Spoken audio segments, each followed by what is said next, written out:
reached the point of the summer when the Halloween decorations start to emerge at local retailers. I don't know about you, but I am not ready for that yet. Coming up on this episode of The Eagle, we'll go over the week's top headlines. Why was the Times-Union the first news organization to file this request? We'll talk to United Way Philanthropist of the Year Ben Williams from the Connect Center for Youth in Cohoes. It's a really big challenge when you're going through some of the dark parts in your life and you don't know what this experience means. I'm just really grateful that a lot of these things are, coming full circle back into my work here at the Connect Center. And we'll hear about the latest developments in a 62-year-old cold case from Colonie. But obviously, they didn't have the DNA technology that now exists today. This is The Eagle, a Times-Union podcast, a look inside our newsroom. I'm Jessica Marshall.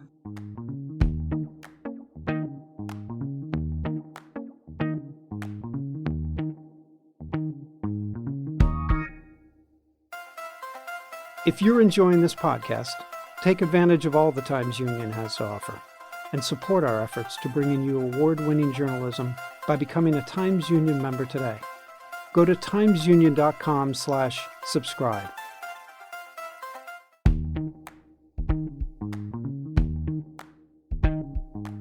Welcome to The Eagle. I'm Jessica Marshall.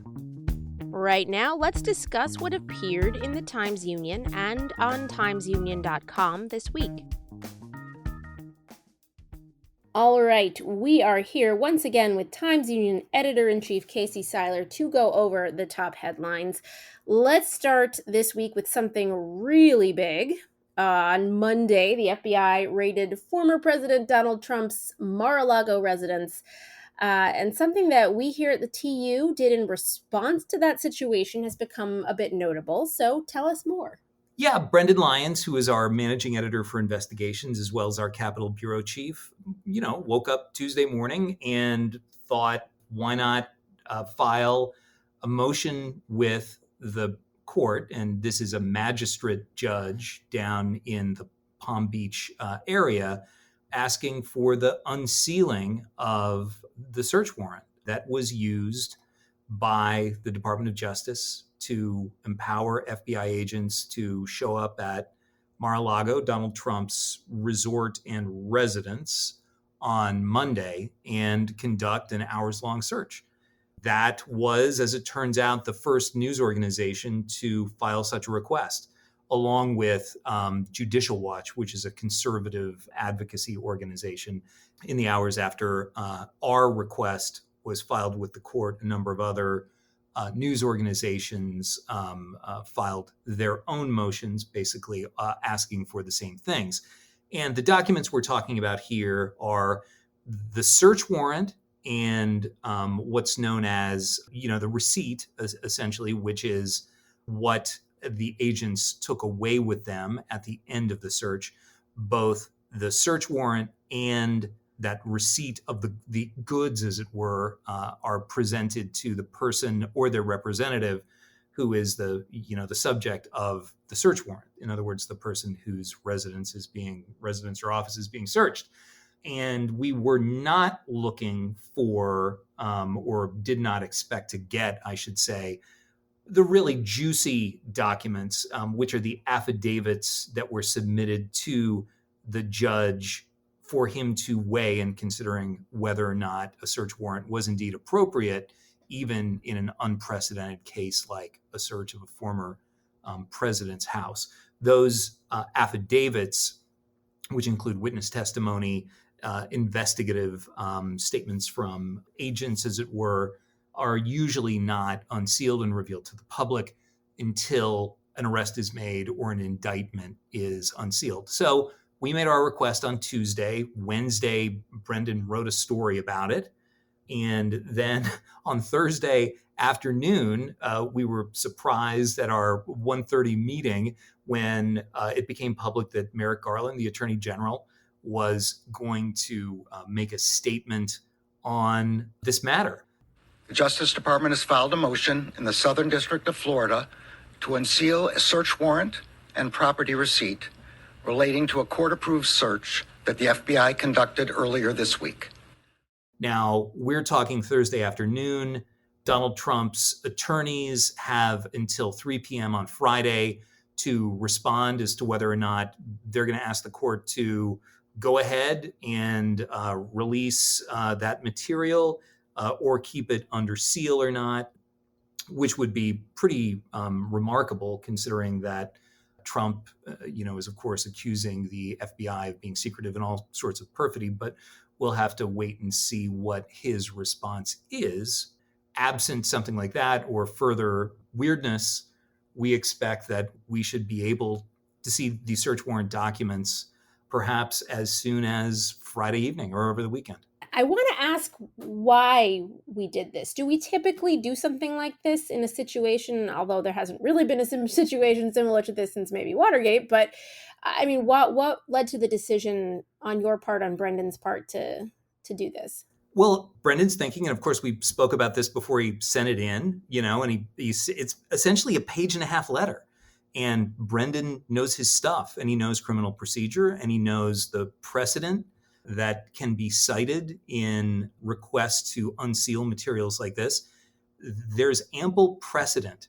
The default is transparency, that is unsealing. We have made requests like this in local matters, regional matters, statewide matters before. So it's essentially just a matter of framing out a request to a federal magistrate judge who, in terms of protocol, is following the same precedent and the same federal law and the same ways to respond to a journalist that any other federal judge should. In other words, it's not like Brendan asked me, hey, I want to get on a plane and I want to go down to Palm Beach, as much as Brendan likes Florida. But it was essentially just a couple of hours of work at his desk and the cost of sending a hard copy of the request via overnight, mail. What I'm surprised by, Jess, I guess I would kind of turn your question around and not direct it at you, but say, why was the Times-Union the first news organization to file this request? And why isn't every news organization from Albany to Rancho Cucamonga making the same kind of request? This is obviously a matter of significant national interest. So it looks like everybody is going to get it. I'm very pleased that the Times-Union appears to be the first news organization that formally requested it. Well, we set a pretty good example and led the way in this case, so we'll see what happens. All right, one more story. This one goes back to Hollywood. The Gilded Age is back in town filming. What's the latest there? Yeah, back in town and sort of expanding their footprint. They did a lot of filming around Troy last year for the first season. This year, they are doing a lot more in Albany, specifically around Washington Park, especially on sort of the eastern edge of Washington Park. They're also going to be doing filming in Cohoes as well. And of course, they'll be back in Troy. My wife and I went down on Wednesday night to check out the filming in Albany. It was really pretty amazing and just kind of out of nowhere. There's almost this small village that's everything from horse trailers to costumers and makeup people, and the mix of the incredible technology that's used to make a piece of entertainment these days, contrasting with these 19th century wardrobes. And they are really making use of Albany's incredibly beautiful historic architecture, especially in that neighborhood and all around Center Square. Now, I speak as somebody who lives about a mile west of where they're filming. So I'm sure for folks who live in the neighborhood, it is alternately magical and kind of annoying, especially when you're trying to find a parking space when your street is shut down. But I encourage everyone who lives around where they're filming to pay attention to, the Times-Union. We'll be alerting people to where their filming is when, as much as we know about it, and go down and check it out. It's a singular experience. Well, I can't wait till the second season comes out. I can't wait to see Albany be featured in the background. All right, Casey, thank you so much for joining us. We will check back in with you next week. Thanks, Jess. As always, you can learn more about all of the topics and issues that we discuss on this podcast at timesunion.com.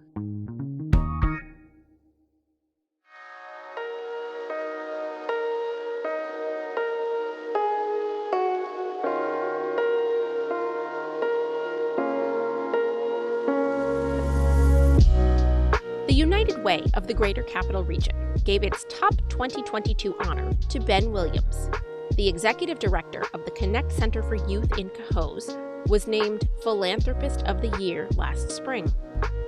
He was recognized for his work building a community resource that aims to provide a safe and educational space for kids in 6th through 12th grades. These kids can attend an after-school program during the year and a series of summer camps, all for free, that center on building STEM and STEAM skills like sound production, web development, and video game programming.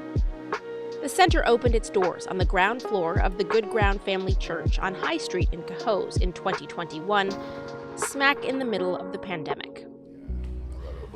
Oh, yeah. I had a chance recently to sit down with Williams to learn more about his origin story. What led him to this work? The first thing I asked him, with everything he has going on right now, does he ever have time to sleep? I'm a bulldog. Once I, have something that I need to do, I don't stop until I'm done, Yeah. It's really important. The work is important.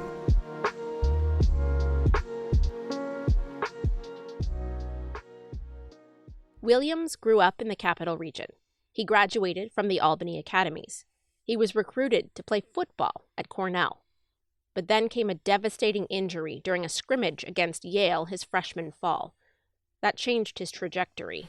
Broke my leg really bad, kind of spiraled. That was one of the, biggest and hardest adversities of my life to that point. And, just kind of being young and, lots of pain pills and didn't really recognize the effect that they were having and didn't realize that I was becoming dependent on them, and then I had to kick them, and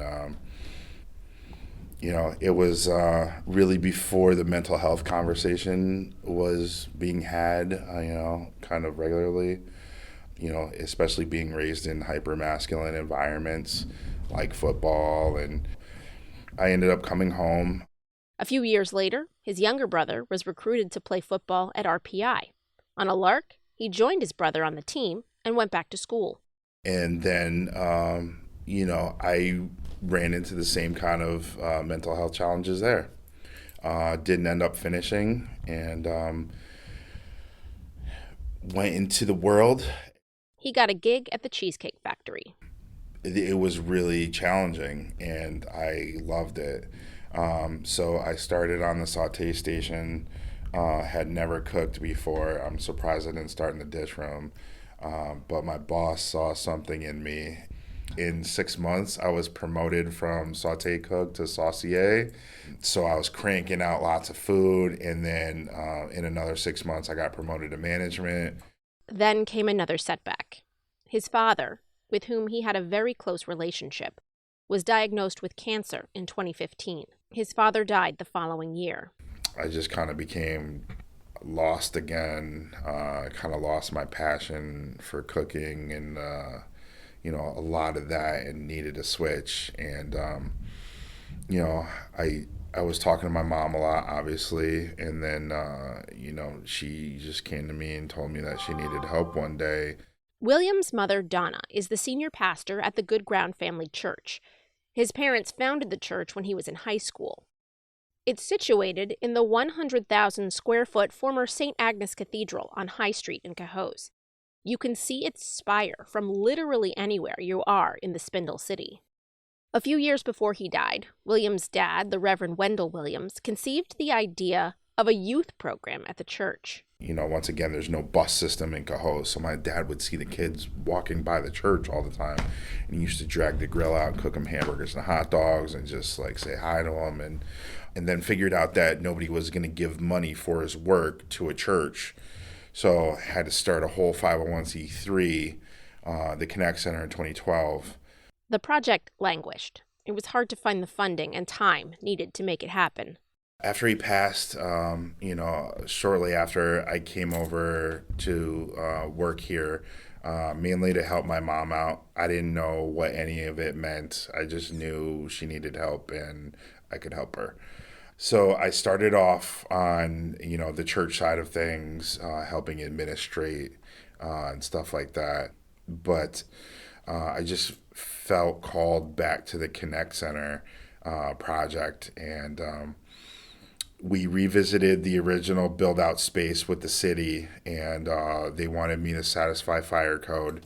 And I was like, cool. And then I priced it out, and, it was going to be in the six figures, and I had $6,000 in the bank account. Not quite going to cover it. Yeah.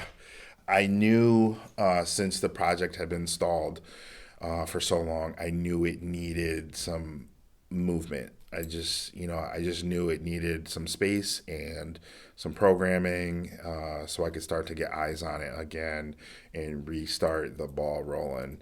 So I took the $6,000, told my mom I was going to build a music studio. She called me insane and a whole bunch of other words. And here we are sitting in the music studio now, like 2 years later. Yep. And it has marvelous acoustics, let me just tell you. Yeah, I love it. This is just the space that I wanted when I was growing up, exploring music. I just wanted, a great space to come in, yank stuff off the wall, press buttons, make noise, and explore music, This ground level is kind of my addition to the Connect Center vision. So upstairs originally, there had been plans for a computer lab. And, I was in there like crying one day, and I was just like, what if I kind of just blow this out downstairs? So we really explored STEAM and STEM programming, and then figured out that a lot of my past experiences and passions kind of wrapped into it, from the music arts to the culinary arts, to video games, even some of my experience tutoring and mentoring. It all is just kind of wrapped up in this kind of new Connect Center model. And, I'm really thankful for it, and I'm really excited by it. And it's a really big challenge when you're going through some of the dark parts in your life and you don't know what this experience means or, why it's happening. And, I'm just really grateful that a lot of these things are, coming full circle back into my work here at the Connect Center. Of course, you've been recognized with a pretty prestigious award. Yeah. You're the United Way of the Greater Capital Region's Philanthropist of the Year in 2022. Yeah. I mean, what did that mean to you? It was an honor. It's real easy for imposter syndrome to kick in at that point, because I'm a humble guy. Like I don't do this for the recognition or the money, obviously, but it was difficult at the same time, because moments like those, I really feel my dad. I really feel connected to my dad and, his work and his vision. But it was great to be validated publicly for my work and validated in my peer group. It's been amazing. I'm really humbled and honored by it, and it's created a lot of work for me. A lot of people are after me. My phone blows up back like the restaurant days. So let's talk about the future then. Where do you see this 5-10 years down the road, or even further? Kind of 5-year plan is to get fully funded and fully operational. So we're still very much, in the kind of life cycle of a nonprofit. We're still very much in the startup phase. So yeah, the ball's rolling. The plan is to just grow and serve more kids, get really more focused into STEAM and STEM programming and career opportunities, and creating these pipelines and pathways to viable and lucrative careers.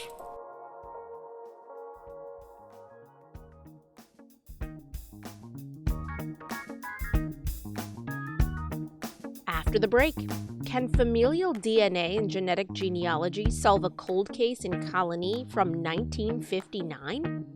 The Colonie police are hoping so.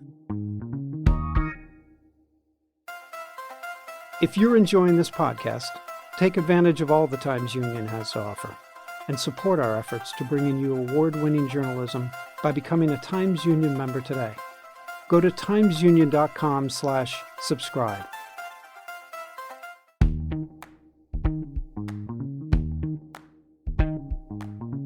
Welcome back. You're listening to The Eagle, a Times Union podcast. I'm Jessica Marshall. On December 8, 1959, the body of an 18-year-old woman named Ruth Whitman was found along the side of Sand Creek Road in Colonie. She hadn't been dead too long. She'd been seen alive earlier in the day in Albany. Police then determined that she was murdered, struck with a blunt object in the back of the head. They also determined she'd put up a fight. She had scrapings of skin underneath her fingernails. Suspects emerged, including a man who later became a convicted serial killer. But no one was ever charged. DNA analysis and genetic genealogy were non-existent in 1959, so the samples lifted from Whitman's body led nowhere, and then they were lost to time. Colonie police in 2022, however, are hoping that today's tech can help them solve the case. Whitman's remains were exhumed earlier this month, and samples have been sent off to the lab. Times Union reporter Paul Nelson has been following the developments in this case. I caught up with him this week to learn more. Can you just give me the background? Like, what happened in 1959? Right. So the police in Colonie found Ruth Whitman. She's an 18-year-old woman, and her body was found in a shallow ditch on Sand Creek Road in the town of Colonie. And, they determined that she had been struck in the head with a blunt object and also beaten. And then that obviously started an investigation. Now, she actually lived on Lancaster Street in the city of Albany. So where this happened is close to the border. So like I said, that started the investigation. And at that time, keep in mind that Colonie was a relatively small police force. This was in December of 1959. So they conducted the investigation. It was actually led by the state police, and they were able to, take evidence. Specifically, they extracted evidence, scrapings from under her fingernails, because there was a struggle, with her attacker. So they were able to extract that evidence. But obviously, they didn't have the DNA technology that now exists today. And they had limited resources also. They weren't able to make much headway when it comes to the investigation. And then for a while, there wasn't a whole lot done with it. It sort of was on the back burner, if you will. And then in 2012 is when a relative of Ruth Whitman came to the police department and asked them about the case. And at that point, many of the police officers weren't even aware that this had happened. Because they weren't even born yet, right? Exactly right. Exactly. I was just getting to that. For a lot of these police officers, they weren't even born when this happened. It was like probably decades before some of them were born. Right. Exactly. So the body was actually exhumed on August the 1st from a cemetery in Glenmont. Her body was exhumed. It was examined at the gravesite. There were obviously all these forensics and DNA experts. They took some of the evidence at the gravesite there in Glenmont, and also the body was then transferred, to Ellis Hospital, where they did an autopsy, and now they're awaiting the results. They expect that those results will, take a month, at least a month or so before they get back the results, and then after that, it'll probably require additional testing, to see if there's a hit, if you will, and possibly, this could lead them to make an arrest all these decades later. If whoever's responsible is still alive, right? Correct. You're absolutely right. And in terms of potential suspects, at the time, Ruth Whitman was living, like I said, on Lancaster Street with her fiance at the time, a guy named Nelson Paul. And he, at the time that this happened, was at work. So police were able to check his alibi. The alibi checked out. But the nature of police work, he still remains a suspect. And there's two other individuals. Now, the intriguing element of this is that Ruth Whitman at the time lived just down the street from the notorious serial killer Robert Garrow, so he can't be ruled out, as a potential suspect. It's just ironic that, at the time, like I said, he just lived close by to her. Now, she was seen because there was a fire that night. It happened on December the 8th. There was a pretty large fire that took place on her street. So she actually, like a lot of people, there's a big fire on your street. She was actually sighted. She was actually at the fire along with other people. And there's two individuals, including the landlord of the apartment where she stayed at, and at least another person who corroborated that they saw her, leave that fire scene, head back to her apartment, and that was the last time that anybody, saw her alive. And essentially, that happened when I talked to the investigators. They said that, that happened between 63 and 95 Lancaster Street. She just seemingly disappeared and vanished. So, just so many different elements to the case. Oh, absolutely. Now, this is Colonie Police's oldest cold case. Is that accurate? It is the oldest cold case, and it remains the only homicide that's unsolved, with the Colonie Police Department. And I should say, that when you look at the investigation, there was some evidence that was lost because, like I told you earlier, the state police actually, led this joint investigation. And once they closed their case, and they transferred the file to the Colonie Police Department, somehow that evidence that they, took, and that included the, scrapings under the fingernail and other evidence, that got lost. And then fast forward now, and this is essentially the same evidence as what they were able to extract when they exhumed the body. That evidence, like I said, going back to, the 1950s, late 1950s, early 1960s, somehow got lost. So they're going to use the evidence that they collect. They're going to use something like genetic genealogy to kind of figure out. Correct, exactly. And that's what it is. It's DNA technology, forensic science, and genealogy to try to see, if there is a match to, the DNA that they have. There's a national database, I believe it's called Cohoes. So they're going to try to match that to, these potential suspects that they're kind of zooming in on. So that's how it's going to work. What inspired them to suddenly do this? It was the relative, right? Exactly. It was a relative. The case was reopened in 2012.